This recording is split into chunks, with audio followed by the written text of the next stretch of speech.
All right, in this video I'm going to show you how to build barnwood doors with an MDF core and barnwood planks on the outside. Okay, so today I'm going to be building two closet doors. They're bypass doors, barnwood bypass closet doors for an entryway for some customers of ours. I'm going to use an MDF core and the thin barnwood planks that I use, so I get a nice straight solid door that doesn't move over time, and I get the beauty of the barnwood. Because they're top mount doors that slide on a track, I'm going to put some solid wood up top. We'll glue and nail that so that the mounting hardware has something more solid to bite into rather than the MDF core. So we'll start off with, I'll grab the MDF, we'll cut it to size, we'll mount these on, and then we'll start putting our barnwood planks on both sides. Okay, so we've got this first closet door cut. It's 30 inches wide and it's 77 tall. I think I already said that. And as I mentioned, they are going to be top mounted. So I've got this piece of stock material, this solid wood. I've milled it down to 1 inch thick, and I've cut a slot in it that's 1/2 inch wide, which is the exact width of the MDF. So it'll fit nice and snug. We'll fill it full of glue. We'll tap that on with a hammer, and then we'll brad nail through both the top of this and then through the MDF and into the next one, just to kind of hold it in place. And again, the only reason that we're doing this is MDF has a lot of good characteristics and qualities, but it's not suitable for some things. So it's great for being straight, being uniform, being flat, being strong in terms of how it weathers and how it flexes over time. But it's not the greatest for obviously putting a screw into to try and hold a door up if that's what you've got as your core. So I'm going to be putting this solid piece of wood up top, which is a whole lot better for holding the screws into, and it will mount and mate in and join onto this MDF. And then I get kind of the advantages of this nice straight, a little bit lighter weight material, but the strength of this solid wood for mounting the door. And so I've already taken my barnwood, like you've seen me do in previous videos. I've resawn it down to 1/4 inch thick, actually just over 1/4 inch thick. Then I've planed it down. I've skip planed the top to expose some of the wood and the character just enough. And then I'll sand that down afterwards. And now I'm using some of this PL3X premium glue. I'm going to first put down just some of this stock material around the whole outside, because that gets covered by the second layer anyways. Then I'll put all of the surface that I want, the exposed wood, in the center, and then we'll put our design out around the outside. Yeah, let's build it. All right, here's the first door. I've already built it, sitting here letting a little bit of glue dry on it. It hasn't got any finish on it yet, but that's the style that we're going for. We got the X at the bottom, this cross piece in the middle, and this arched piece up top.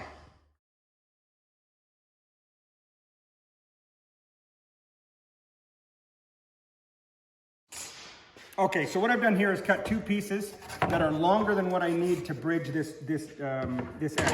So I'm going to start from this corner down here and go up to that corner down there. I'm going to set this board on just so it hits those two pieces there. And then I'm actually going to use this straight edge, and I'm going to use this, this board here as a reference point, because I know that it's straight. And I'm going to set my straight edge on there, and I'm just going to trace that out, and the board hasn't moved, and I'm going to do the exact same thing over to this other side as well.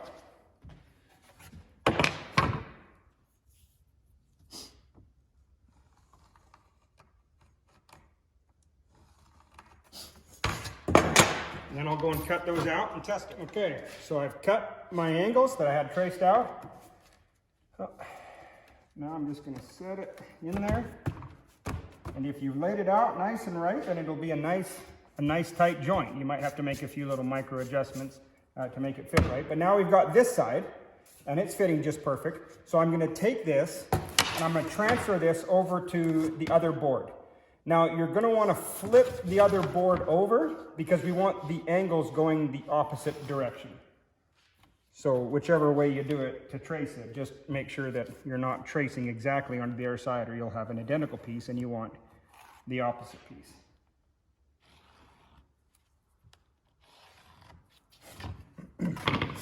Now we'll go and cut that out.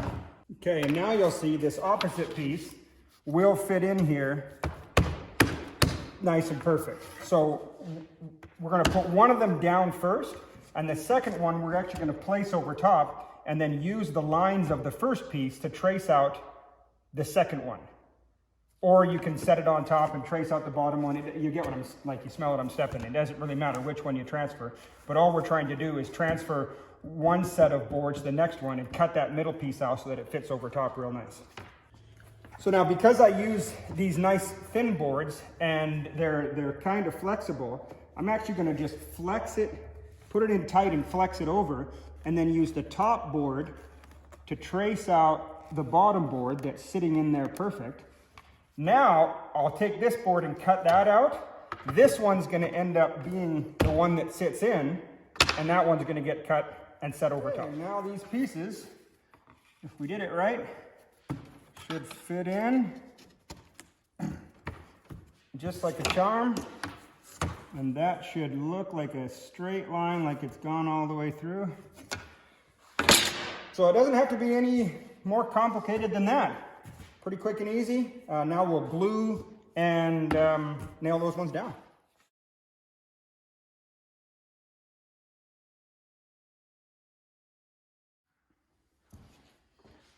Okay, so we've got the X on, and now I'm going to go around the whole outside and trim it all to get everything nice and flat and square.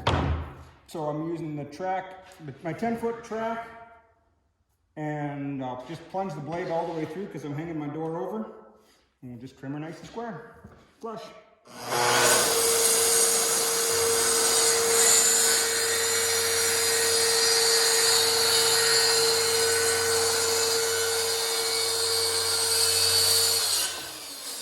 Okay, now what I'm doing here is I know that my MDF on the bottom is the right dimension, so I'm setting my track just so that my blade skims that. And it's going to trim every other layer, anything that's hanging over, trim it down exactly to the same dimension of my MDF, which is the overall size of my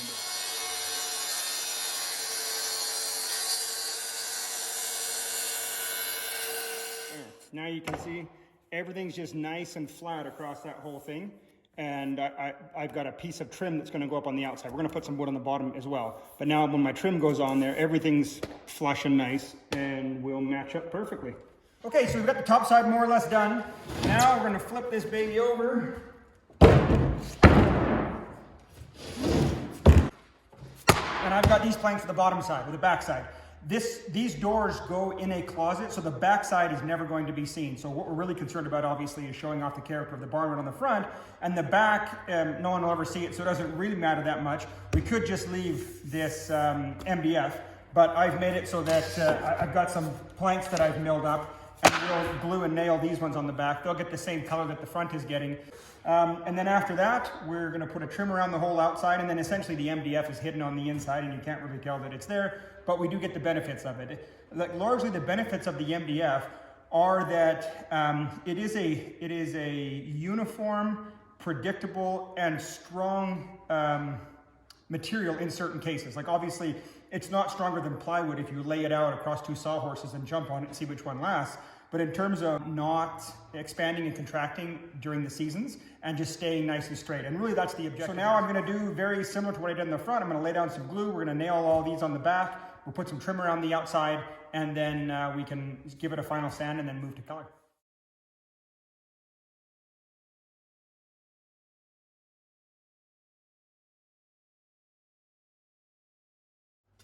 Okay, one of the final steps in terms of putting it together anyways is to put a trim around the outside. So same material that I've got, 1/4 inch thick, milled with the barnwood on the top, but nice and square. I'm gonna just glue it and then brad nail it all around the outside.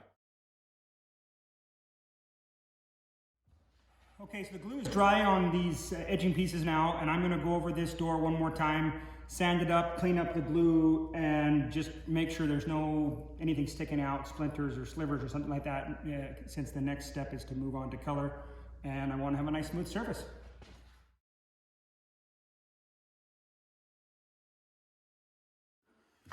Okay, so now we're ready to color. I'm going to be using the Osmo. This is the 3168. It's a brown color. This it's a wood wax. You might be familiar with Osmo, or you might not. I like it for some applications, and this is one of them. It's got a really nice finish to it. Because it's an oil wax, it penetrates into the wood, kind of amplifies the color of the wood, and leaves a nice silky finish. So to put it on, I'm actually going to brush it, especially like into the corners and stuff like that. kind of brush it on, and then I'll come back with a rag afterwards, and you want to wipe up any excess, and then just let it set overnight. And we'll see, sometimes you can do 2 coats, or you can put a top coat on afterwards.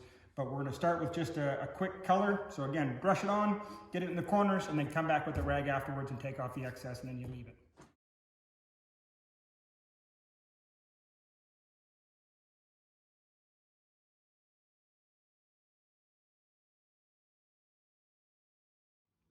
Okay, so I've got both doors. The top sides are stained, and the light's quite different on these two.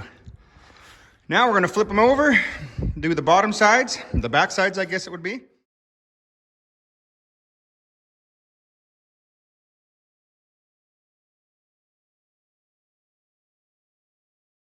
All right, so that's it for these doors. They're ready to go. We've got some beautiful barnwood on the front. We've got a nice color on them. They're nice and straight. They've got an MDF core, and they're going to be stable and solid for a long time to come. Let me give you a quick tour to show you kind of how I critique myself. So on these doors, what I'm looking for is nice tight joints all through the middle, no gaps, nothing missing. I like nice tight joints wherever I've got these design pieces on. You know, I've got this edging along like that covers up the, oh, I'm out here in the sun. So I've got that edging on there that covers up the MDF in the middle. On the back side, we've got them all finished off. Everything's nice and tight. No one's actually going to see that because it's the inside of the closet, but now we've got a 1 3/8 thick door that's got MDF on the inside and is a nice, solid, straight door that's not going to move over time.